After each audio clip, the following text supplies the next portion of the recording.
Hi friends, welcome to குறிஞ்சி.com. பார்க்கவே நான் ஊறுற இந்த மாங்காய் பச்சடி இன்றைக்கி எப்படி செய்யறதுன்னு பார்க்கலாங்க. ரொம்ப ஈஸியாக செஞ்சிடலாம். ஒரு 10 நிமிஷம் கூட ஆகாதுங்க. ஆனால் இதோட டேஸ்ட்டு ரொம்ப நல்லாயிருக்கும். இப்போ நான் ஒரு கடாயில் 3 ஸ்பூன் எண்ணெய் ஊற்றிருக்கேன். எண்ணெய் நல்லா காயட்டும்.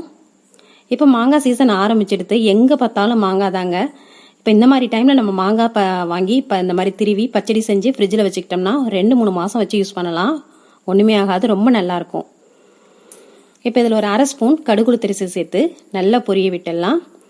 நீங்கள் ஃப்ரிட்ஜில் வச்சு யூஸ் பண்ணணுன்னா தண்ணி சேர்க்காமல் இந்த பச்சடி செய்யணும். தண்ணி சேர்த்திங்கன்னா உங்களுக்கு ஃப்ரிட்ஜிலேயே இருந்தாலும் அந்தளவுக்கு நல்லா இருக்காது. நீங்கள் தண்ணியே சேர்க்காமல் செய்யும்போது இது நல்லா ஜாம் மாதிரி சூப்பராக இருக்குங்க அந்த பச்சடி. இன்றைக்கி நான் 2 பெரிய மாங்காயை திருவி எடுத்திருக்கேன். அதனால் ஒரு 3 காஞ்ச மிளகாவை கிள்ளி போட்டிருக்கேன். இது நல்லா கலர் மாறட்டும், இந்த மிளகா கலர் மாறணும், அந்தளவுக்கு நல்லா வதக்கிக்கலாம்.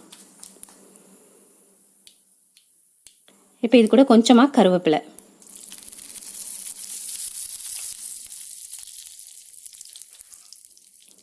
இப்போ கருவேப்பிலை நல்லா பொரிஞ்செடுத்து இந்த டைமில் நம்ம திருகி வச்சுருக்க மாங்காயை இது கூட சேர்த்துக்கலாம்.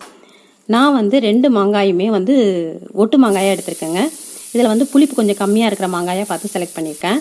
நீங்களும் அந்த மாதிரி புளிப்பு கம்மியாக இருக்கிற மாங்காயாக எடுத்து செய்யும்போது உங்களுக்கு வெல்லத்தோட அளவு கம்மியாகும். டேஸ்ட்டும் உங்களுக்கு ரொம்ப நல்லாயிருக்கும். இப்போ இதை லைட்டாக கொஞ்சம் நாள் வதக்கிக்கலாம். நம்ம இந்த மாதிரி திருவிட்டு பச்சடி வைக்கும்போது இது சீக்கிரம் வெந்துடுங்க. இதுக்கு தண்ணி சேர்க்கணும்னு அவசியமே இல்லை. இது கூட ஒரு 1/4 ஸ்பூன் மஞ்சள் தூள், 1/4 ஸ்பூன் உப்பு,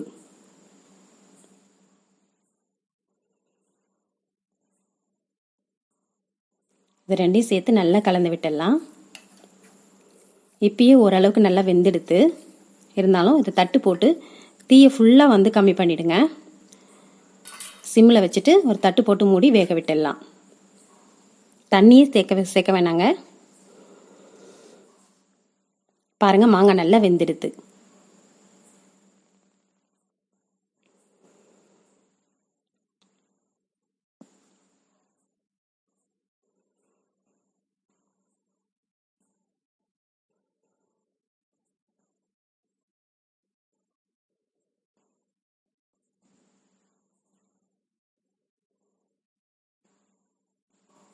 இப்போ இது கூட உங்களுக்கு தேவையான அளவுக்கு வெல்லம் சேர்த்துக்கலாம். வெல்லத்தோட அளவு உங்கள் மாங்காயோட புளிப்பை பொறுத்து இருக்குதுங்க. புளிப்பு கம்மியாக இருக்கும்போது வெல்லம் கம்மியாக பிடிக்கும், புளிப்பு கூட இருக்கும்போது வெல்லம் ஜாஸ்தியாக பிடிக்கும். நீங்கள் வெல்லம் சேர்த்துட்டு இது வெல்லம் நல்லா கரைஞ்சதுக்கு அப்புறமா வாயில் வச்சு பாருங்கள். இனிப்பு போதும்னா அதோட நிப்பாட்டிடலாம். இல்லைன்னா கொஞ்சமாக வெல்லம் சேர்த்து திரும்ப கலந்துக்கலாங்க, ஒன்றும் தப்பு இல்லை.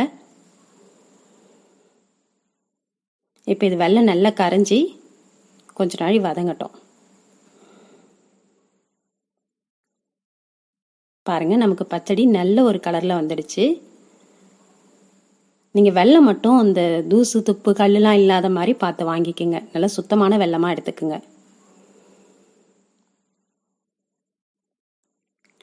இப்போ இது நல்லா ஆற விட்டு நம்ம ஒரு கண்ணாடி பாட்டிலில் ஸ்டோர் பண்ணிக்கிட்டோம்னா ஃப்ரிட்ஜில் வச்சுருந்து 3 மாதம் வரைக்கும் கூட யூஸ் பண்ணலாங்க. ரொம்ப நல்லாயிருக்கும். இந்த ரெசிபி உங்களுக்கு பிடிச்சிருந்தா லைக் பண்ணுங்கள், ஷேர் பண்ணுங்கள், சப்ஸ்கிரைப் பண்ணுங்கள். உங்கள் ஃப்ரெண்ட்ஸ் அண்ட் ரிலேட்டிவ்ஸோட இந்த வீடியோவை ஷேர் பண்ணிக்கோங்க. நன்றி, வணக்கம்.